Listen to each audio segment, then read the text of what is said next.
ॐ सहना भवतु सहनौ भुनक्तु सह वीर्यं करवावहै तेजस्विनावधीतमस्तु मा विद्विषावहै। ॐ शान्ति शान्ति शान्तिः।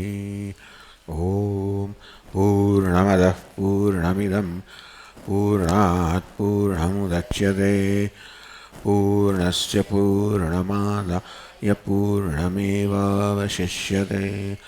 ॐ शान्ति शान्ति शान्तिः। श्रुतिस्मृतिपुराणानाम् आलयं करुणालयं नमामि भगवत्पादं शङ्करं लोकशङ्करं शङ्करं शङ्कराचार्यं केशवं बादरायणं सूत्रभाष्यकृतौ वन्दे भगवन्तौ पुनः पुनः। ईश्वरो गुरुरात्मेति मूर्तिभेदविभागिने व्योमवद्व्याप्तदेहाय दक्षिणामूर्तये। ॐ पार्थाय प्रतिबोधितां भगवता नारायणेन स्वयं व्यासेन ग्रथितां पुराणमुनिना मध्ये महाभारतम् अद्वैतामृतवर्षिणीं भगवतीम् अष्टादशाध्यायिनीम् अम्ब त्वामनुसन्दधामि भगवद्गीते भवद्वेषिणीम्। यं ब्रह्मा वरुणेन्द्ररुद्रमरुतः स्तुन्वन्ति दिव्यैस्तवैः वेदैः साङ्गपदक्रमोपनिषदैः गायन्ति यं सामगाः। ध्यानावस्थिततद्गतेन मनसा पश्यन्ति यं योगिनः यस्यान्तन्न विदुःसुरासुरगणाः देवाय तस्मै नमः। अक्षराणामकारोऽस्मि द्वन्द्वः सामासिकस्य च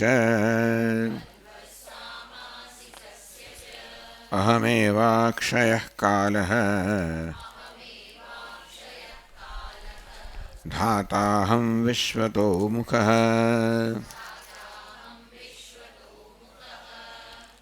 मृत्युः सर्वहरश्चाहम् उद्भवश्च भविष्यताम्। कीर्तिश्रीर्वाक्च नारीणाम्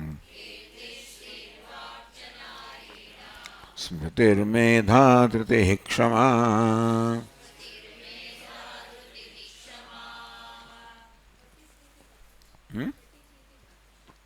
कहो बाकी છે? હા એટલે મેં કહું ને અક્ષરાણામ.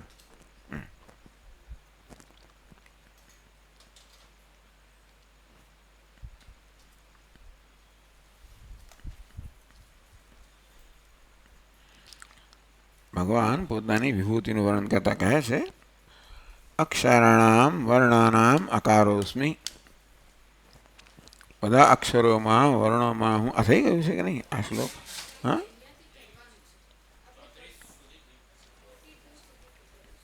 હા 34 સુધી થયું. સારું. હા મારી નોટ એવું કહે છે નહીં ક્યાં? હા એટલે 34 સુધી થયું છે મારું બતાવે છે બરાબર છે. હા બૃહત સામ તથા સામનામ ગાયત્રી છંદસામહમ માસાનામ માર્ગશીર્ષોહમ ઋતુનામ કુસુમાકરઃ.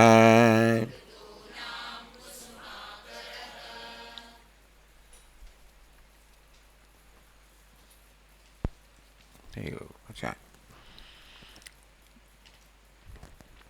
બૃહત સામ તથા સામના, બધા સામ મંત્રોમાં હું બૃહત સામ છું.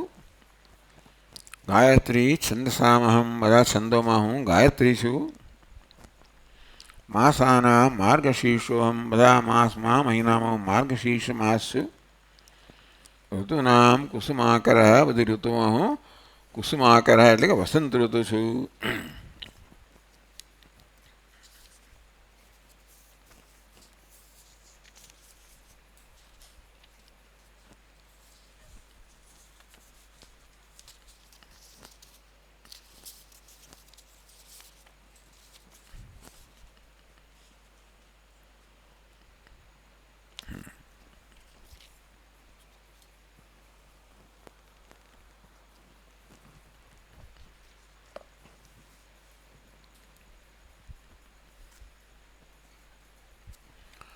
તો ભાષ્યકાર કહે છે બૃહત સામ તથા સામના પ્રધાનમસ્મિ.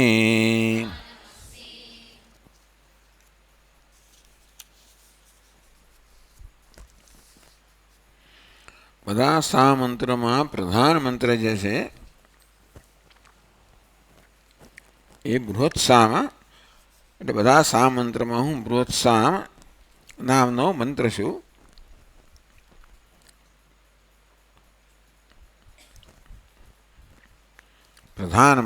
પ્રધાનમસ્મિ, બધા સામનો પ્રધાન.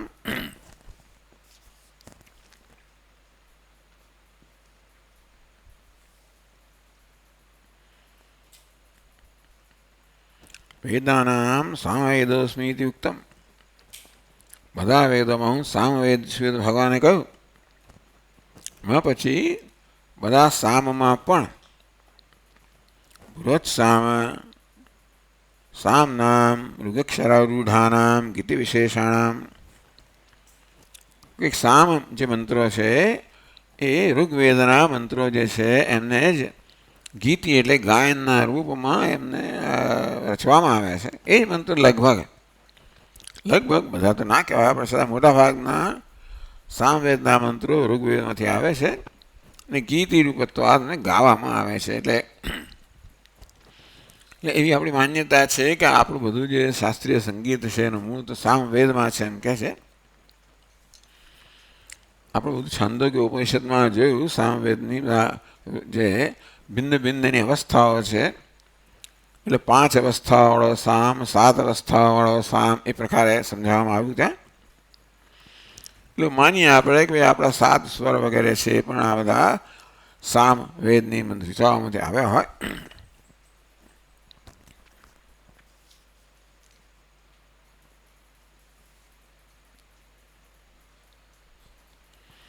ત્વામિદ્ધિ હવામહે ઇતિ અસ્યામ રુચિ ગીતિ વિશેષ બૃહત સામ. આમાં ઋગ્વેદનો આ જે મંત્ર છે ત્વામિદ્ધિ હવામહે, એ ઋગ્વેદનો મંત્ર છે એને જ્યારે ગીતિ વિશેષ કહ્યું તે પ્રમાણે સામવેદના મોટાભાગના મંત્રો ઋગ્વેદમાંથી આવે છે. ઋગ્વેદના મંત્રોને ગાન રૂપમાં પરિવર્તિત કરવામાં આવે. આ જે મંત્ર છે ત્વામિદ્ધિ હવામહે, એ પ્રકારનો જે ઋગ્વેદનો મંત્ર છે એને ગીતિ વિશેષ, એને ગીતના રૂપમાં ગાયનના રૂપમાં જ્યારે રજૂ કરવામાં આવ્યો ત્યારે એ મંત્રને બૃહત સામ કહેવામાં આવે.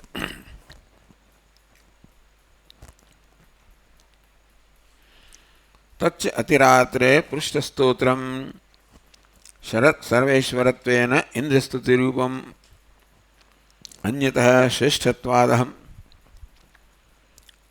તો અતિરાત્ર નામનો જે હોમ છે એમાં જે બધા સ્તોત્રનું ગાન કરવામાં આવતું હોય છે, પૃષ્ઠ સ્તોત્રમ, પૃષ્ઠ એટલે ઉત્કૃષ્ટ, સૌથી મોટું, સૌથી મહાન જે સ્તોત્ર છે એ આ બૃહત સામ છે. ત્વામિદ્ધિ હવામહે સર્વેશ્વરત્વેન ઇન્દ્રસ્તુતિ રૂપમ.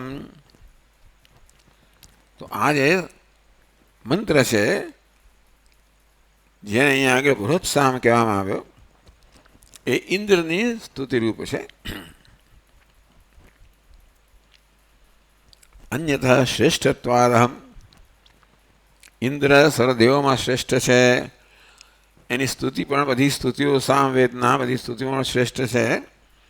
એના માટે ભગવાન કહે છે કે બધી સામને ઋચામાં હું બૃહત્સામ છું.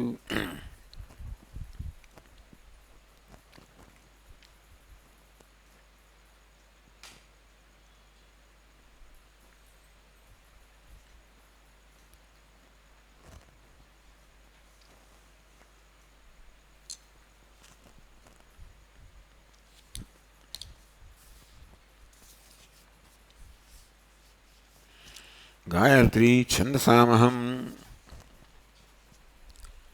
તો શાસ્ત્રમાં મુખ્યત્વે ઋગ્વેદના મંત્રો છે આપણને આ છંદના રૂપમાં પ્રાપ્ત થાય છે. યજુર્વેદના મંત્રો આપણને પદ્યના રૂપમાં પ્રાપ્ત થાય છે, ગદ્યના રૂપમાં પ્રાપ્ત થાય છે. ઋગ્વેદના મંત્રો આપણને પદ્યના રૂપમાં પ્રાપ્ત થાય એટલે કે ગાનના રૂપમાં પ્રાપ્ત થાય છે.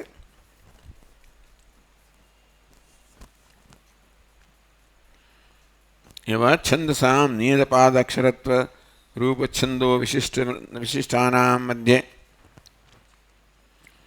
તો આ પ્રકારે બધા છે ગાયત્રી છંદસામહમ.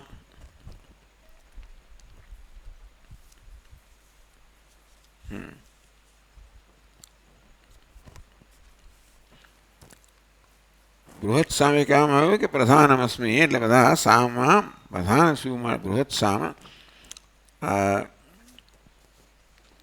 કહ્યું અતિરાત્ર નામના હોમય પૃષ્ઠ સ્તોત્ર છે અને ઇન્દ્રની સર્વેશ્વર રૂપે ઇન્દ્રની સ્તુતિ રૂપ છે. પછી ભગવાને કહ્યું આગળ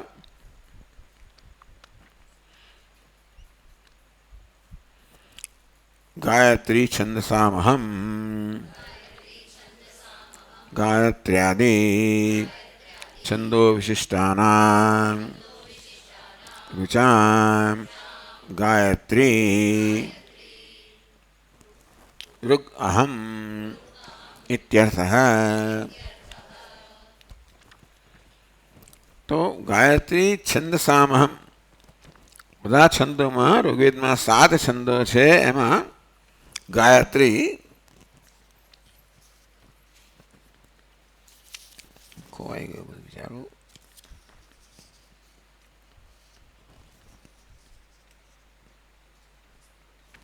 સારું.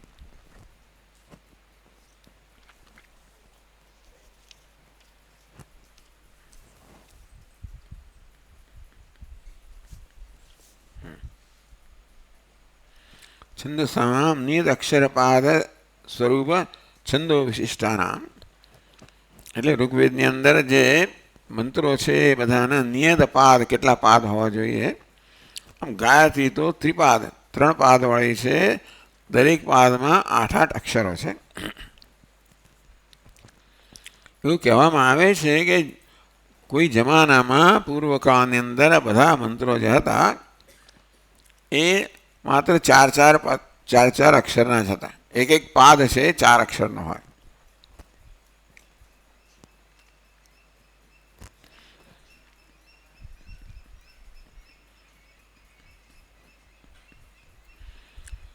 ત્રિશુભ જગતિભ્યામ સોમહરણાસમ ગતાભ્યામ. એકવાર સોમ છે એને પ્રાપ્ત કરવા માટે આ ત્રિશુભ અને જગતી, ત્રિશુભ અને જગતી આ 2 છંદ છે એમને મોકલવામાં આવે. સોમો ન લબ્ધ આ 2 છંદ છે એ સોમ તો પ્રાપ્ત ન કરી શક્યા. અક્ષરાણી ચ હારિતાની એમના વિચારના ઉલટા એમના અક્ષરો ઓછા થઈ ગયા. 4 અક્ષરનો છંદ હતો એ 3 અક્ષરનો થઈ ગયો. જગત્યા ત્રીણી ત્રિષ્ટુપ એકમિતિ ચત્વારી તે અક્ષરૈ સહ. જગતી છંદ છે જગત્યામ ત્રીણી ત્રિશુભ તિષ્ઠવા એકમ ચત્વારી તે અક્ષરૈ સહ. તો આ જગદી છંદના 3 અને તિષ્ઠુપ છંદનો 1 એમ કરીને 4 જ અક્ષરો ગયા. એ અક્ષરો સાથે ગાયત્રી જ્યારે સોમ લેવા મોકલવામાં આવી ત્યારે સોમ તો લઈ આવી જ, પણ જોડ જરા 4 બીજા અક્ષરો પણ લઈ આવી. એટલે ગાયત્રીના પ્રત્યેક પાદમાં 8 અક્ષર છે.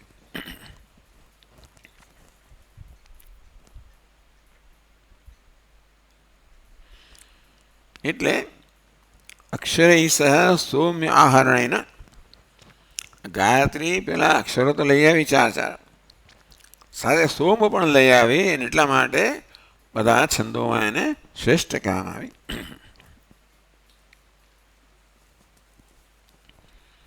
બધું બહુ લાંબુ આપ્યું છે અહીંયા. ચતુરક્ષરાણી હવા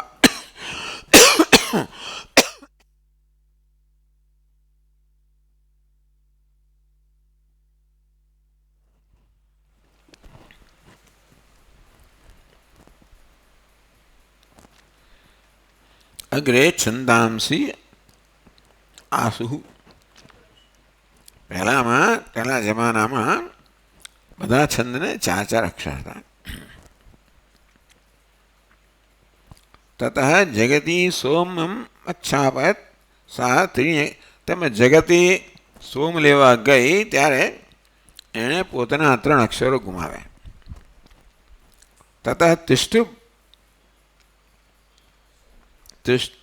તિષ્ઠુપ સોમમ અચ્છાપત. તિષ્ઠુપ છંદ ગયો એ સોમને લેવા માટે. સા એકમ અક્ષરમ હિત્વા, એને 1 અક્ષર ગુમાવ્યો. એટલે જગતીએ 3 અક્ષર ગુમાવ્યા, તિષ્ઠુપ 1 અક્ષર ગુમાવ્યા. જ્યારે ગાયત્રી છંદ લેવા ગયા, સોમ લેવા ગયા, ગાયત્રી સોમ અચ્છાપત સા તાની ચ અક્ષરાણી હરંતી આગચ્છત.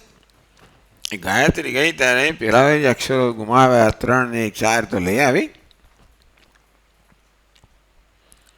તસ્માત અષ્ટાક્ષરા ગાયત્રી. તેથી પહેલા 4 અક્ષરના બધા છંદ હતા, પણ ગાયત્રી આ 3 ગુમાવેલા અક્ષરો લઈ આવ્યા માટે એ 4 ને 4 8 અક્ષરવાળી બની. એટલે ગાયત્રીના 3 પાદમાં પ્રત્યેક પાદમાં 8 અક્ષર છે. હવે આપણી ગાયત્રીમાં 1 અક્ષર ખૂટે છે. તત્સવિતુર્વરેણ્યમ ભર્ગો દેવસ્ય ધીમહિ યો યો નઃ પ્રચોદયાત. તત્સવિતુર્વરેણ્યમ એમાં 1 અક્ષર ઓછો છે. ઓમનું ઉમેરીને 1 અક્ષર ગણવામાં આવે. એમ કરીને દરેક પાદમાં 8 અક્ષર ગણવામાં આવે છે.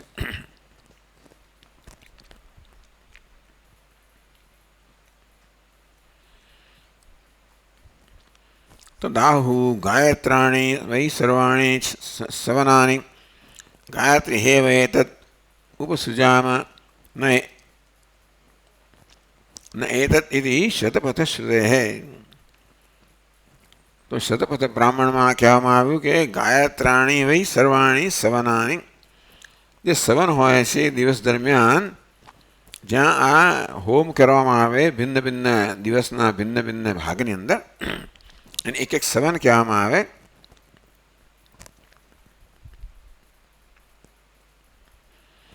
ગાયત્રાણી વૈ સર્વાણી સવનાની ગાયત એ વેતત ઉપસૃજામ ન એતत्. એટલે ગાયત્રી આ બધું સર્જન કરેલું છે.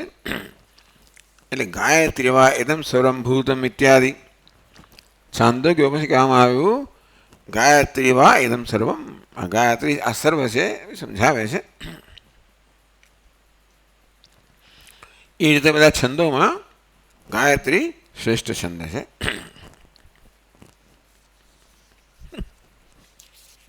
થોડાક બધા પાન આપણા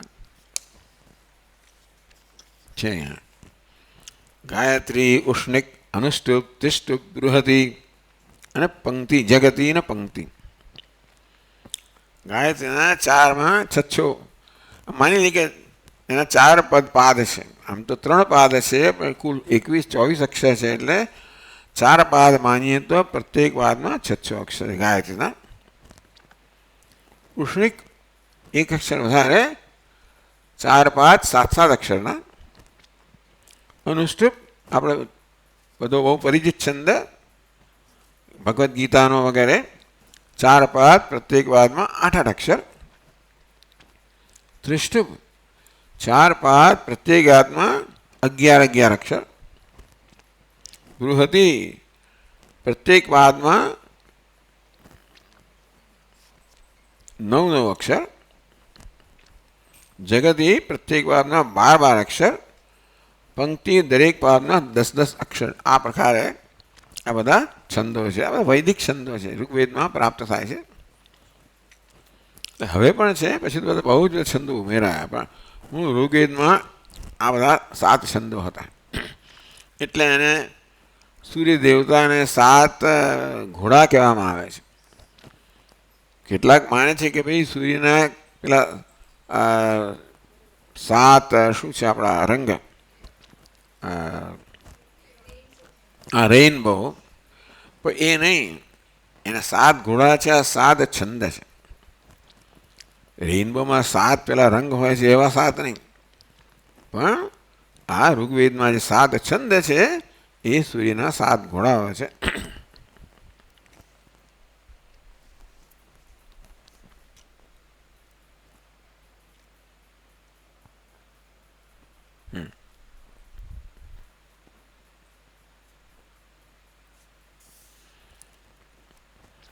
ગૃહત્સામ તથા સામનામ ગાયત્રી છંદસામહમ. ભાષ્યકાર ગાયત્રી છંદ છંદો વિશિષ્ટામ ઋચામ ગાયત્રી. પછી કહે છે માસાનામ માર્ગશીર્ષોહમ.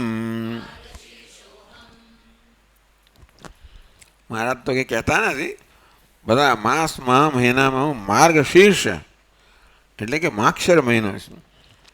કોઈ જમાનામાં આપણા શું કહેવાય એને, આપણા વર્ષનો પ્રારંભ માર્ગશીર્ષથી થતો હતો. હવે કાર્તિકથી થાય છે, પણ નહીંતર માર્ગશીર્ષથી પ્રારંભ થાય. આપણા ચંદ્રના પ્રમાણે આરંભ થતો જે વર્ષ છે પેલું સૂર્યનું. એટલે ચંદ્રની જે ગતિ છે એ પ્રમાણે 354 દિવસ થાય. સૂર્યની ગતિ પ્રમાણે એક વર્ષમાં 365 અને 1/4 એટલા દિવસ થાય. એટલે આપણે વર્ષના 365 દિવસ ગણીએ છીએ, પણ ભાઈ દર 4 વર્ષે એક દિવસ ગુમાવીએ એટલે લીપ યર આવે. પણ આપણી જે તિથિપત્ર છે એમાં 354 દિવસ આવે, એટલે આપણે 11 દિવસ ગુમાવીએ છીએ. દર અઢી વર્ષે એક અધિક માસ આવે, એમ કહે સાથે થઈ જઈએ છે. આવી જાતની બધી યોજના છે.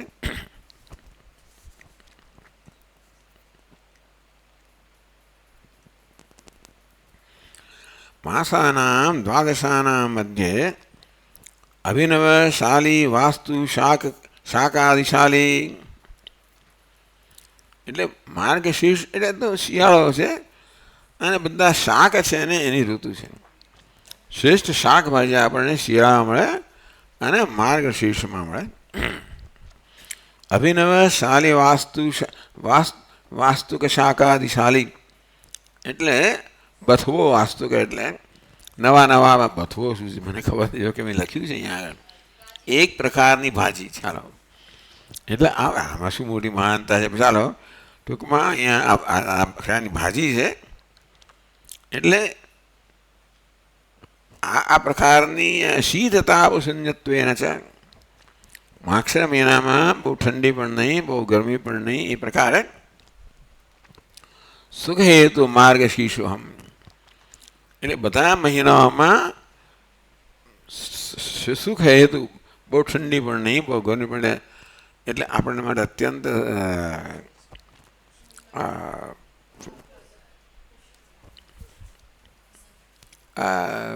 અનુકૂળ એ રીતે આ મહિનાને શ્રેષ્ઠ કહેવામાં આવ્યો.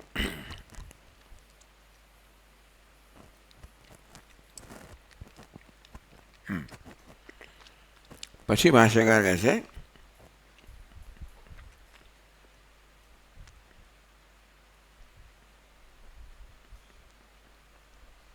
ઋતુનામ કુસુમાકરઃ વસંતઃ વસંતઃ રમણીયત્વાદિતિ શેષઃ. વસંત કુસુમાકર, આકર એટલે ખાણ. ટૂંકમાં વસંત ઋતુમાં બધા જ પુષ્પ જે છે અને એકદમ નવા નવા પુષ્પ આવે, ચારે બાજુએ ફૂલ આવી જાય બધા છોડ પર, એટલે કુસુમાકર, બધા કુસુમની, બધા પુષ્પોની ખાણ સમાન છું એવો. એટલે વસંત ઋતુમાં નવા નવા બધા ફૂલ આવે.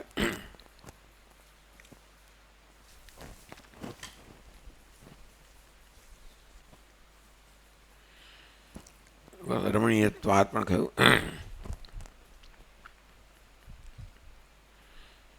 સર્વ સુગંધી કુસુમશાલી વાસ્તુ એટલે બધા સુગંધી પુષ્પો આવે ખાસ કરીને. નવા નવા બધા શાકભાજી આવે. શીતતાપ શૂન્યત્વેન, બહુ ઠંડુ પણ નહીં, બહુ ગરમ પણ નહીં. સુખ હેતુ માર્ગશીર્ષોહમ.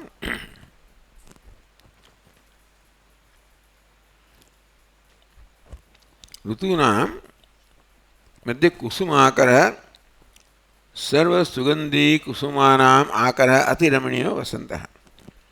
એટલે બધા સુગંધી પુષ્પનો જાણે ખાણ છે.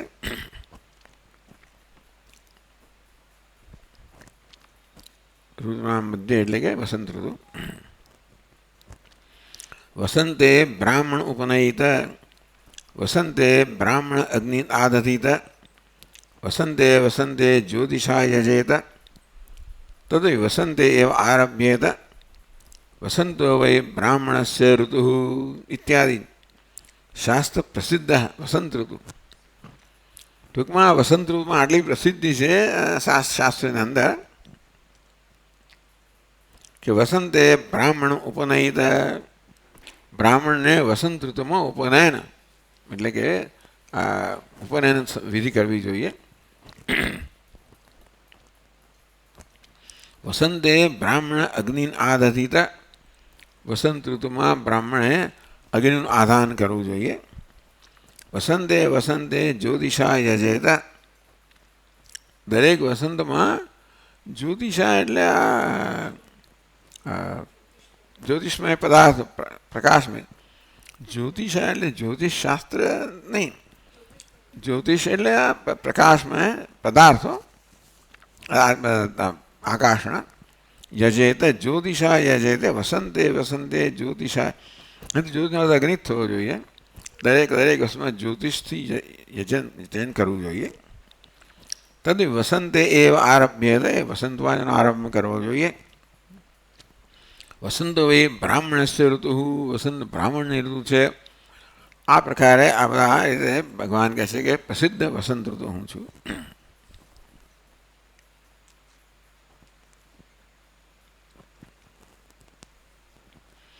ભાઈ 36મા શ્લોકમાં કહે છે દ્યુતમ છલતામસ્મી તેજસ્તેજસ્વિનામહમ જયોસ્મિ વ્યવસાયોસ્મિ સત્વમ સત્વવતામહમ.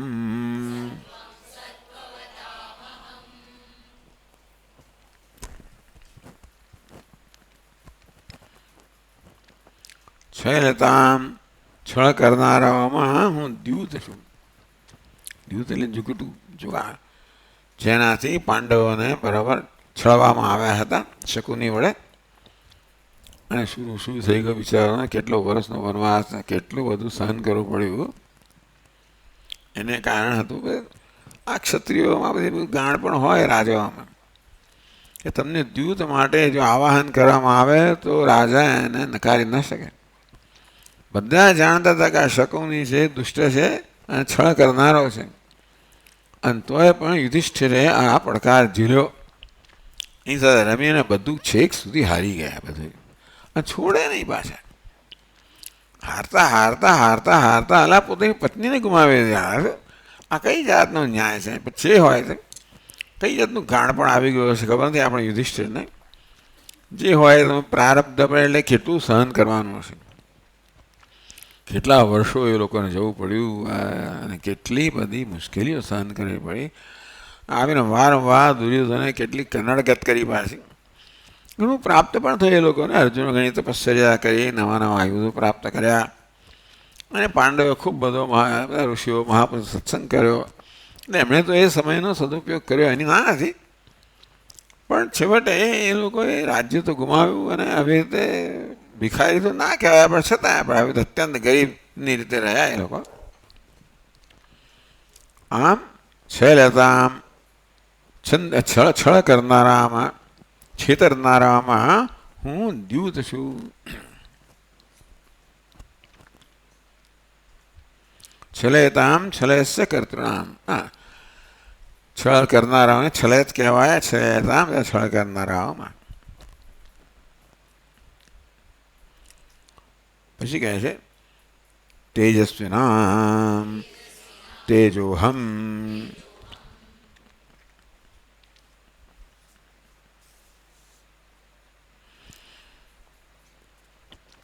તેજ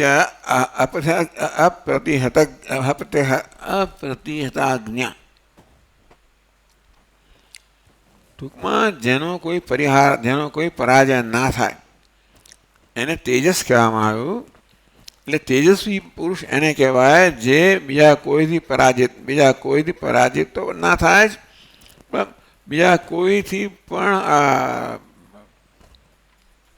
અંજાઈ ના જાય. જે બધાને આંજી દે એવો હોય ને બીજા કોઈથી ન અંજાય એવાને તેજસ્વી પુરુષ કહેવામાં આવે. એવો તો એ પ્રકારે અપ્રતિજ્ઞા, એ આજ્ઞા એ પણ ખરું જેની આજ્ઞાનો ક્યારેય પણ પ્રતિકાર ન થાય એવો તેજ તેજસ્વીનામ અહમ. તેજસ્વી પુરુષોમાં હું તેજ છું.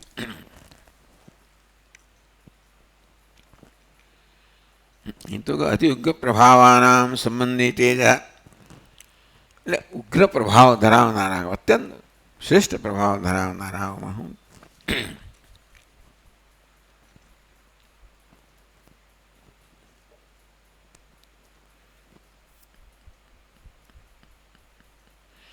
દ્યુતમ અક્ષદેવનાદિલક્ષણમ સર્વસ્વાપહાર કારણ. દ્યુત છે બધું ધન લૂંટી લઈ જાય. અમેરિકામાં તો છે, અહીંયા મને ખબર નથી, ત્યાં તો આપણી આપણી કઈ ક્યાં રહે છે આપણી? Atlantic city. એટલાન્ટિક સિટીમાં ઓફિશિયલી જુગાર રમવા જ લોકો જાય. બધા ઘરડાઓએ જે પ્રાપ્ત કર્યું એમનું પેલું સોશિયલ સિક્યોરિટી લઈ જાય ને એમને પાછા કોઈ દડો કોઈ જીતે નહીં. શરૂઆતમાં કરો ને આમ એક કેટલા બધા 35 બધા આવે હતા સિક્કાઓ, ધડધડ સિક્કાઓ આવે. એમ કરતા કરતા રમે, પછી હાથા જાય, હાર્યો જુગારી પણ બધું ગુમાવે ના આવે પાછળ. દ્યુતમ છલયાતામ અસ્મિ. આમ છળ કરનારામાં, છેતરનારામાં હું દ્યુત છું. કારણ કે એને ખબર જ ના પડે કે હું છેતરાઈ રહ્યો છું.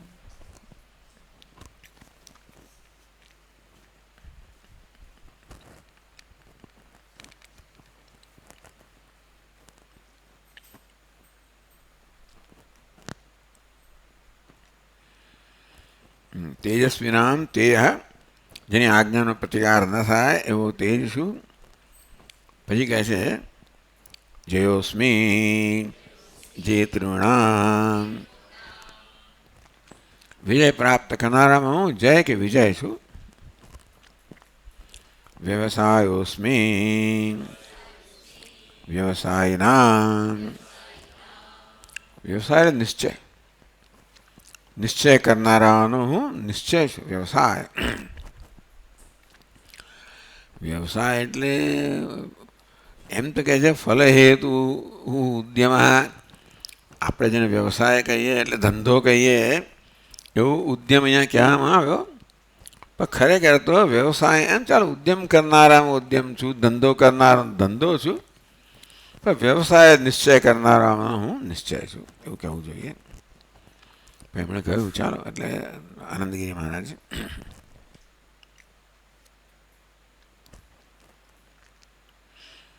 સત્વમ સત્વતામહમ. સત્વતામ સત્વ ધરાવનારાઓમાં ધર્મ જ્ઞાન વૈરાગ્યાદિ સત્વ કાર્યમ સત્વમ, સત્વ ધરાવનારા મહાપુરુષોમાં એટલે ધર્મ જ્ઞાન વૈરાગ્ય બધા સત્વગુણના લક્ષણ છે. આવું હોય કે જ્ઞાન હોય, વૈરાગ્ય હોય, ધર્મ હોય તો આપણે અનુમાન કરી શકીએ કે આ વ્યક્તિમાં સત્વની માત્રા વધારે છે. એવું સત્વ ધરાવનારોનું સત્વ શું? સત્વ એટલે આમ તો સત્વગુણ જ કહેવાય, કારણ કે સત્વગુણ હોય તો આ પ્રકારના સદગુણો હોય. પણ ધર્મ જ્ઞાન વૈરાગ્યાદિ પણ તોય સત્વગુણ ધરાવનારા મનુષ્યમાં ધર્મ જ્ઞાન વૈરાગ્ય વગેરે હોય એનો હું સત્વગુણ છું.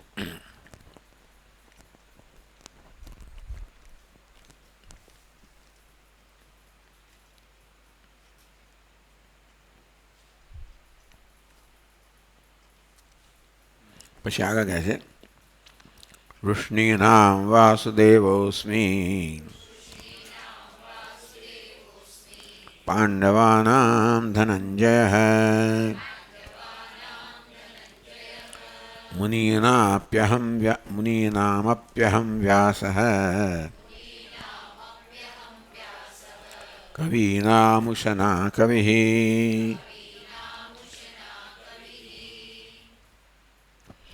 વૃષ્ણીનામ વાસુદેવોસ્મિ, વૃષ્ણિકુળમાં જન્મેલા.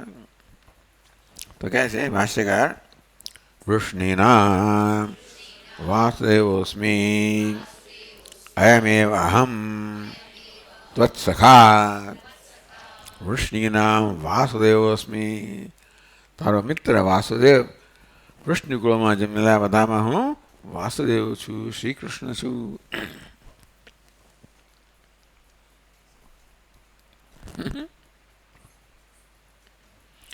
સાક્ષાત ઈશ્વરસ્યાપી વિભૂતિ મધ્યે પાઠ. પોતે જે વાસુદેવ છે, વાસુદેવ કે વાસુદેવ વિભૂતિ કહેવાય. ભગવાન પોતાની વિભૂતિનું વર્ણન કરી રહ્યા છે. વૃષ્ણિનામ વાસુદેવોસ્મિ એટલે હું જ મારી વિભૂતિ, એવું થયું આ તો. એટલે કહેવામાં આવ્યું કે ચાલો એટલે સાક્ષાત ઈશ્વરસ્યાપી વિભૂતિ મધ્યે પાઠ. પોતે ઈશ્વર છે, પોતે પોતાની વિભૂતિ છે, એ પ્રકારનું ભગવાને કહ્યું. તેન રૂપેણ ચિંતનાસમિતિ. ટૂંકમાં આ બધી ભગવાન જે પોતાની વિભૂતિનું વર્ણન કરે છે ને એ બધું ધ્યાન માટે છે, ઉપાસના માટે છે. દરેક વર્ગમાં જે બધા સભ્યો છે બધામાં જે શ્રેષ્ઠ છે ભગવાન એ રૂપમાં પોતાનું વર્ણન કરે છે. અને આ પ્રકારે ઉત્તમ દરેક વર્ગમાં જે ઉત્તમ છે એનું ધ્યાન સરળતાથી થઈ શકે એટલા માટે. અને તેથી બધાએ પશુઓમાં હું ચાલો વાઘ છું કે સિંહ છું જે, એટલે એની જે છટા હોય, એનું જે શૌર્ય હોય, વીર્ય હોય, બધાને કારણે તરત આપણે ધ્યાન ખેંચી લે અને તેથી એનું ધ્યાન કરવું સરળ થઈ પડે. આ રીતે ભગવાન બધા વર્ગોમાં જે શ્રેષ્ઠ છે એને પોતાની વિભૂતિ છે. બધા વૃષ્ણિઓમાં હું સ્વયં છું એવું કહી દીધું.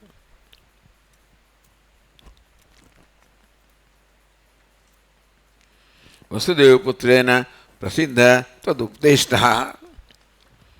વસુદેવના પુત્રને વાસુદેવ કહેવામાં આવે. બધા વૃષ્ણિઓ વાસુદેવ છું, વસુદેવનો પુત્ર છું. તદુપદેષ્ટા, તને ઉપદેશ કરનાર હું જ છું. એ બધા વૃષ્ણિમાં હું છું. પછી કહે છે પાંડવાનામ ધનંજય ત્વમેવ. પાંડવાનામ મધ્યે ધનંજય. આ ષષ્ઠી ભક્તિનો આ પ્રકારનો અર્થ થાય. પાંડવોનો નહીં, આ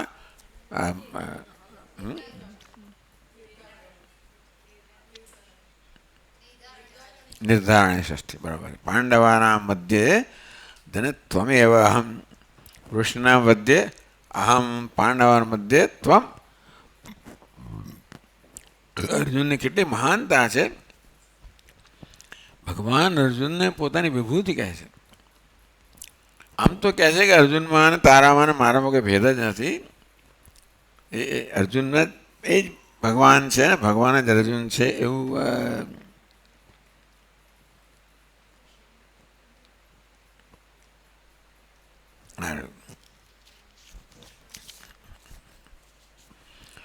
નરસ્ત્વંસી દુર્દર્શ હરિર્નારાયણો હ્યહમ કાલે લોકમિમં પ્રાપ્તમ નર ઋષિ. હે અર્જુન, તું નર નામના ઋષિ છે. નર નારાયણ ઋષિ હતા, એવા અવતાર લેતા હતા. એમણે જ એવું કહેવાય છે કે આ નર છે અર્જુન, આ નારાયણ છે શ્રી કૃષ્ણ. એટલે હે દુર્દર્શ, જેનો સામનો ન કરી શકાય હોય અર્જુન, બધા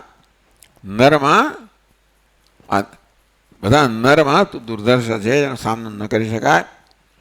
હરિ નારાયણો હ્યમ, અને આ નારાયણ એ હરિ એ જ હું છું.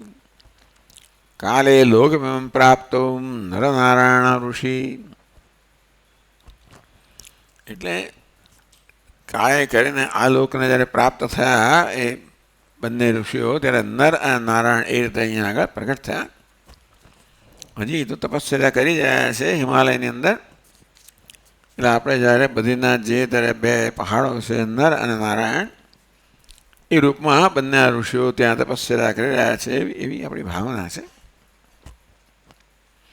અનન્ય પાર્થમત્તસ્ત્વમ ત્વમશ્ચાહમ તથૈવ ચ.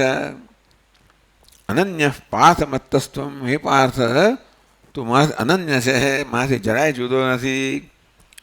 ત્વસ્તશ્ચાહમ તથૈવ ચ, હું પણ તારાથી અનન્ય છું, અર્થાત હું પણ તું જ છું.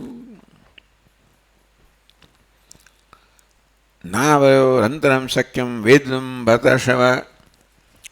એ ભરતોમાં શ્રેષ્ઠ, તારા અને મારા વચ્ચે કોઈ અંતર ક્યારે પણ કરી શકાય ના, કોઈ અંતર કોઈ જાણી ના શકે.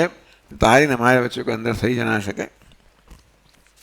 આટલો બધો ભાગ્યશાળી અર્જુન, વિચાર કરો.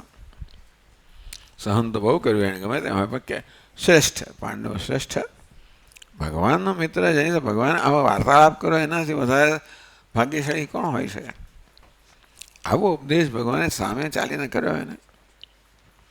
જે થયું હોય તે, એને મોહ થયો, આ થયું, શોક મોહ વગેરે થયા, સાચી વાત છે. એને થયા કે ભગવાને કરાવડાવે, ભગવાન જાણે. પણ આ ઉપદેશ કરવાનો હશે એને માટે અર્જુન નિમિત્ત હોય. તો ભાષ્યકાર કહે છે, આગળ કહી ગયા કે આ ઉપદેશ માટે કોઈને પસંદ કરવો પડે ને. એટલે અને આવી સ્થિતિમાં જ અર્જુન ઉપદેશની માગણી કરે. એટલે બિચારો આ શોકના સમુદ્રમાં ગરકાવ થઈ ગયો. આત્મજ્ઞાન સિવાય એનો ઉદ્ધાર કરવાનો બીજો કોઈ માર્ગ ન હતો. અને તેથી એ સ્થિતિમાં આવ્યો ત્યારે ભગવાને આત્મજ્ઞાનનો ઉપદેશ કર્યો. એવો પાંડવાનામ ધનંજય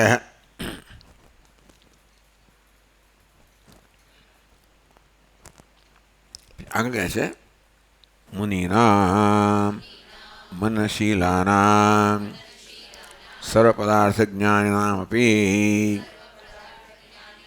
અહમ વ્યાસ. તો મુનિ કોને? મનનશીલાના. મન ધાતુમાંથી મનન કરવું એનો સ્વભાવશીલ, મનન કરવું જેનો સ્વભાવ છે એને મુનિ કહેવામાં આવે. એટલે મુનિઓ, મને આપણા બધા ઋષિ મુનિઓ, વેદના મંત્રોનું દર્શન કરનાર ઋષિ કહેવામાં આવ્યા. સતત મનન કરનારને મુનિ કહેવામાં આવ્યા. સર્વ પદાર્થ જ્ઞાન એમ આપી. આ મુનિઓ બધા જ પદ એટલે શબ્દો, બધા જ શાસ્ત્રને જાણનારા હોય છે. એમાં પણ આ બધામાં પણ હું, ભગવાન કહે છે, હું વ્યાસ છું. એટલે ભગવાને ત્રણે કહી દીધા: ઉપદેશ કરનાર, ઉપદેશ સાંભળનાર, ઉપદેશ આપણી પાસે લાવનાર. એક જ ભગવાનના ત્રણ રૂપ લીધા. કૃષ્ણ રૂપે ઉપદેશ કર્યો, અર્જુન રૂપે ઉપદેશનું શ્રવણ કર્યું, વ્યાસના રૂપે ઉપદેશનું ગ્રહણ કર્યું અને શું કહેવાય એને આપણે સંપાદન કર્યું. ઉપદેશ સંપાદન કરીને, એટલે ભાષ્યકાર કહે છે કઈ રીતે ત્યાં ઉપદેશ થયો એ એ જરા થોડુંક ગૂઢ રહેશે. પણ એવું કહે છે ભાષ્યકાર કે વેદ વ્યાસે ઉપદેશનું 700 શ્લોકોમાં ગ્રથન કર્યું. બોલા એટલે 700 શ્લોક રચના વેદ વ્યાસ કે 700 શ્લોકનો ઉપદેશ કરનાર ભગવાન કૃષ્ણ બેન એક જ માનો તો જ શ્રી ભગવાન વાચે કહેવાય. આમ શ્રી ભગવાન વાચે કહો એટલે ભગવાનની વાણી છે. અને તેથી સાક્ષાત ભગવાન કહી રહ્યા છે. હવે બધા વ્યાસ મુનિએ ભાષ્યકાર તો કહે છે લોકો ઘણા પ્રશ્નો પૂછતા હોય ને, આપણે કહેવત નથી આવા પ્રશ્ન પૂછતા. એ સ્વામીજી આ રણ મેદાનમાં મધ્યમાં આટલો બધો મોટો ઉપદેશ કરવાનો ભગવાનને સમય ક્યાંથી મળ્યો? 700 શ્લોકો ગમે તેટલી ઝડપથી બોલો પછી સમજાવતું છે પેલાને. એટલે એને સમજાય એ પ્રકારે ભગવાન બોલે તો હવે 2.5-3 કલાક થાય છે. આપણે જેમ ગીતાનો પાઠ કરતા થાય છે ને, તો તે વખતે બધા ઊભા રહી ગયા છે. એ પ્રકારનું શિસ્ત તો હતું ત્યારે. 2.5-3 કલાક બધા ઊભા રહે એવું તો માનવું મુશ્કેલ છે. પણ જ્યાં સુધી અર્જુનનું બાણ ના ફેંકાય ત્યાં સુધી બધા અટકી ગયા. ભીષ્મ પિતામહ બધા પહેલાં અર્જુને પહેલાં 2 બાણ 2 લગાવ્યા. ભીષ્મ પિતામહના ચરણનો સ્પર્શ કર્યો, પછી યુદ્ધ શરૂ થયું. પણ આ પ્રકારે મુનિનામ સર્વ પદાર્થાનામ હું વ્યાસ છું એટલે આ ભગવદ્ ગીતાને કહેનાર વ્યાસ છે કે આપણી સમક્ષ લાવનાર વ્યાસ છે. ઉપદેશ કરનાર શ્રી કૃષ્ણ, ઉપદેશ સાંભળનાર શ્રી કૃષ્ણ, ઉપદેશનો રિપોર્ટ કરનાર આપણી સમક્ષ લાવનાર પણ શ્રી કૃષ્ણ એમ કહેવાય.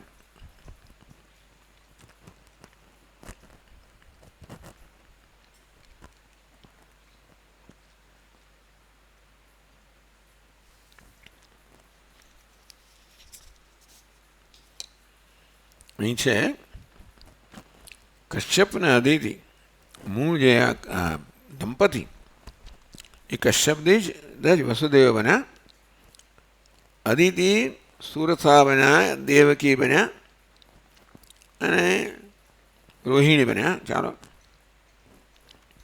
અદિતિ છે એ દેવકી બન્યા. બ્રહ્માજીના હૃદયમાંથી ધર્મ એમાં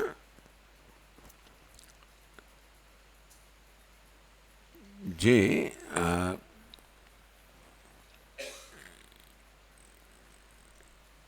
મારા અક્ષર મને ઉકલત ના. ચાલો, એટલે હરિ કૃષ્ણ નર નારાયણ ભગવાન એમના હૃદયમાંથી. એમાં નર એટલે અર્જુન, નારાયણ એટલે ભગવાન નારાયણ શ્રી કૃષ્ણ. આ નર અને નારાયણે બદ્રિક આશ્રમમાં 1000 વર્ષની તપશ્ચર્યા કરી. ત્યારે એમને મોહિત કરવા માટે, માર્ગમાંથી ચ્યુત કરવા માટે ઇન્દ્રે અપ્સરાઓ મોકલી. અને આ બધી અપ્સરાઓ આ બધી પણ કોઈ એમને અસર ના કરી શકી. એ રીતે નર નારાયણ છે શ્રેષ્ઠ સાબિત થયા.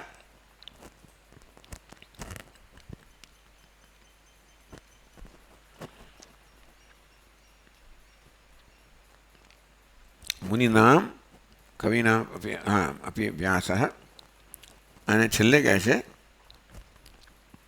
કવિનામ ક્રાંતદર્શિનામ ઉષના કવિ અસ્મિ.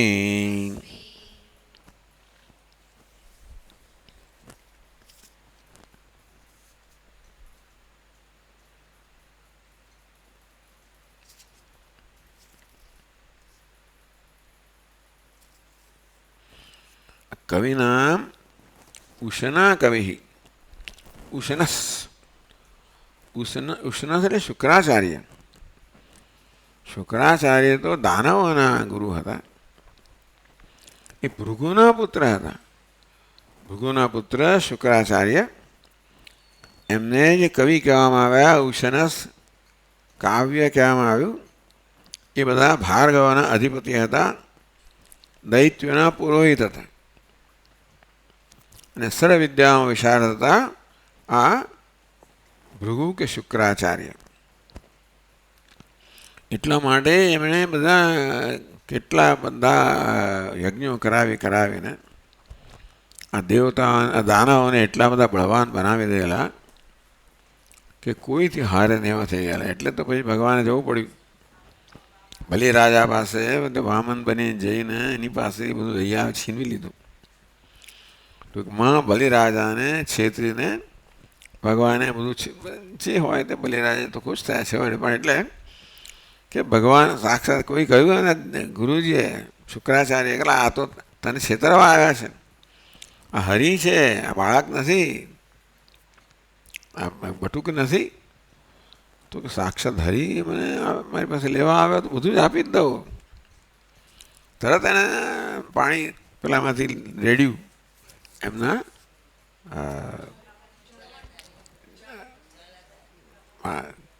કમંડલોમાં, જળાધારીમાં. એટલે સંકલ્પ ના કરે એટલા માટે ગુરુએ એક જીવડું બનીને અંદર બેસી ગયા એના. હા હા, ગુરુ જ આ જ શુક્રાચાર્ય. પેલા તને આપણે તો બહુ ચડિયાતા હતા. એમણે જોયું કે આ તો પાણી આવતું એ નહીં કરી શકે, એટલે કે સંકલ્પ નહીં લઈ શકે, જળ જ ના આવે તો શું થાય. એટલે એમણે એક કાંટો લીધો, દર્ભની એક સળી લીધી અને ખોસ્યું અંદર. એને બિચારા એક આંખ જતી રહી શુક્રાચાર્યની. ત્યારથી એક આંખ ધરાવ ઘણો શુક્રાચાર્ય એવું બધું લોકો કહેતા હોય છે. ભાર્ગવના દૈત્યોના પુરોહિત, ભાર્ગવના અધિપતિ, સર્વ વિદ્યામાં વિશારદ અને શંકર ભગવાન પાસેથી સંજીવની વિદ્યા પ્રાપ્ત કરેલી, બધા કવિઓમાં પ્રધાન. એટલે આ શુક્રાચાર્ય, શુક્ર એક નીતિ છે, શુક્ર નીતિ પણ છે. શુક્રાચાર્યના બે પુત્રો હતા, ષંડ અને અર્મક. એ પ્રહલાદના બે ગુરુઓ તરીકે એમને નિયુક્ત કરવામાં આવેલા. એ પ્રહલાદ બધાને પરિવર્તન કરી નાખ્યા હતા. આ બિચારા શું કરે, બહુ પ્રયત્નો કર્યા. હિરણ્યકશિપુને મોકલ્યા અને ફરી મોકલ્યા અને ફરી મોકલ્યા, પણ પ્રહલાદ ઉલટા બધા મિત્રોને બધાને કન્વર્ટ કરી નાખ્યા, પરિવર્તિત કરી નાખ્યા.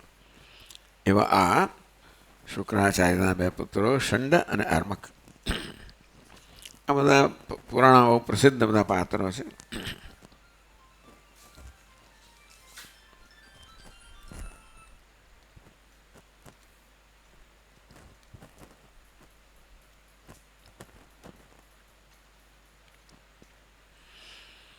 કવિનામ ઉશના કવિ, કવિ શબ્દ અત્ર યોગ્ય ન રૂઢ. હવે કવિનામ ઉશના કવિ ભગવાન કહે છે, કવિઓમાં કવિ છું. કવિનામ ઉશના કવિ, આમ પૌનરુક્ત્યા ભગવાન કવિઓમાં કવિ છે એમ કહે છે.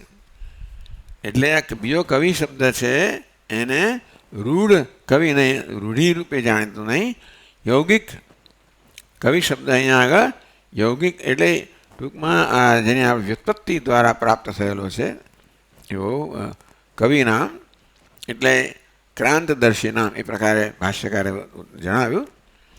क्रांत एटले जे